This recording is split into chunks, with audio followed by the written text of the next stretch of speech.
Hello, welcome back. Greek പുരാണം കൗതുകകരമായ കഥകളുടെ ശേഖരമാണ്. ദേവന്മാരെയും മനുഷ്യന്മാരെയും കഥാപാത്രങ്ങളാക്കി ഗ്രീക്ക് ജനത സൃഷ്ടിച്ച കഥകൾ. രൂപത്തിലും ചിന്തകളിലും മനുഷ്യരോട് സാമ്യമുള്ളവരായിരുന്ന ദേവീദേവന്മാരുടെ ദേഷ്യവും പകയും എടുത്തുചാട്ടവും പ്രണയങ്ങളും അനുകമ്പയുമെല്ലാം ഈ പുരാണ കഥകളിലുണ്ട്. ഏത് സന്ദർഭത്തിനും സാഹചര്യത്തിനും യോജിച്ച കഥകൾ ഇവയിലുണ്ട്. അതിൽ നിന്നൊരു കഥയാണ് പറയാൻ പോകുന്നത്. പാൻഡോറയുടെ കഥ. പാൻഡോറയാണ് ഭൂലോകത്തിലെ ആദ്യത്തെ മനുഷ്യ സ്ത്രീ എന്നാണ് ഗ്രീക്ക് പുരാണത്തിലെ സങ്കല്പം. പ്രോമെത്യൂസിനോടും ഭൂമിയിലെ പുരുഷന്മാരോടുമുള്ള കോപം കൊണ്ടാണിത്ര ദേവന്മാരുടെ ദേവനായ സ്യൂസ് ദേവൻ മനുഷ്യ സ്ത്രീയെ സൃഷ്ടിക്കാൻ കൽപ്പിച്ചത്. പണ്ട് ഒരുപാട് കാലത്തേക്ക് ഭൂമിയിൽ പുരുഷന്മാർ മാത്രമേ ഉണ്ടായിരുന്നുള്ളൂ. സ്യൂസിന്റെ നിർദ്ദേശപ്രകാരം അവരെ സൃഷ്ടിച്ചത് പ്രോമെത്യൂസ് ആയിരുന്നു. അതിനാൽ പ്രോമെത്യൂസിന് അവരോട്, അതായത് മനുഷ്യരോട് വല്ലാത്ത വാത്സല്യമുണ്ടായിരുന്നു. അതുകൊണ്ടാണ് ദേവന്മാർക്ക് മാത്രം സ്വന്തമായ അഗ്നി ദേവലോകത്ത് നിന്ന് മോഷ്ടിച്ചെടുത്ത് മനുഷ്യർക്ക് നൽകിയത്. ഇതുമാത്രമല്ല, സ്യൂസിനു വേണ്ടി മനുഷ്യന്മാർ ഒരുക്കിയ മൃഗബലിയിലും കൃത്രിമത്വം കാണിച്ചു.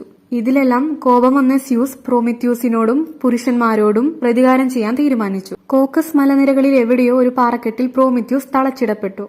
പുരുഷന്മാർക്കുള്ള ശിക്ഷ സ്ത്രീയായിരുന്നു. സ്യൂസിന്റെ നിർദ്ദേശപ്രകാരം ഹെഫസ്റ്റസ് ദേവൻ മണ്ണും ജലവും ഉപയോഗിച്ച് സ്ത്രീയെ മെനഞ്ഞെടുത്തു. അദീനാദേവി അവളെ മനോഹരിയാം വിധം അണിയിച്ചൊരുക്കിയെന്ന് കവി ഹെസിയോഡ് തന്റെ കൃതിയിൽ പറയുന്നുണ്ട്. അതിമനോഹരിയായ ആ സ്ത്രീക്ക് ദേവീദേവന്മാർ പല അനുഗ്രഹങ്ങളും നൽകി. അദീനാദേവി അവൾക്ക് തുന്നൽ പഠിപ്പിച്ചു കൊടുക്കുന്നു. അഫ്രോഡിറ്റി ദേവി സൗന്ദര്യവും മനസ്സിൽ അടങ്ങാത്ത ആഗ്രഹമുള്ളവളായി അവളെ അനുഗ്രഹിക്കുന്നു.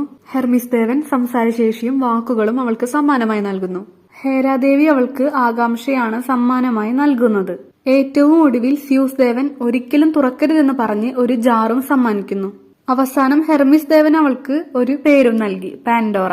ഈ പേരിന്റെ അർത്ഥം എല്ലാവരാലും സമ്മാനം നൽകപ്പെട്ടവൾ എന്നാണ്. പിന്നീട് പാൻഡോറയെ സ്യൂസ് ദേവൻ പ്രോമെത്യൂസിന്റെ സഹോദരനായ എപ്പിമെത്യൂസിന്റെ അടുത്തേക്ക് പറഞ്ഞുവിട്ടു. സ്യൂസ് ദേവന്റെ പക്കൽ നിന്ന് സമ്മാനങ്ങളൊന്നും സ്വീകരിക്കരുതെന്ന് പ്രോമെത്യൂസ് തന്റെ സഹോദരന് മുൻപ് തന്നെ മുന്നറിയിപ്പ് നൽകിയിരുന്നു.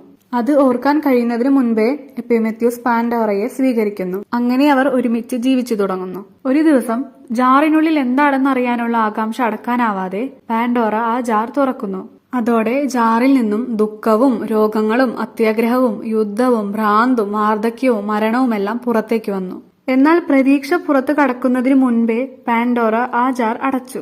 അങ്ങനെ പ്രതീക്ഷ മാത്രം പുറത്തു കടക്കാനാവാതെ ആ ജാറിനുള്ളിൽ ഒറ്റപ്പെട്ടു.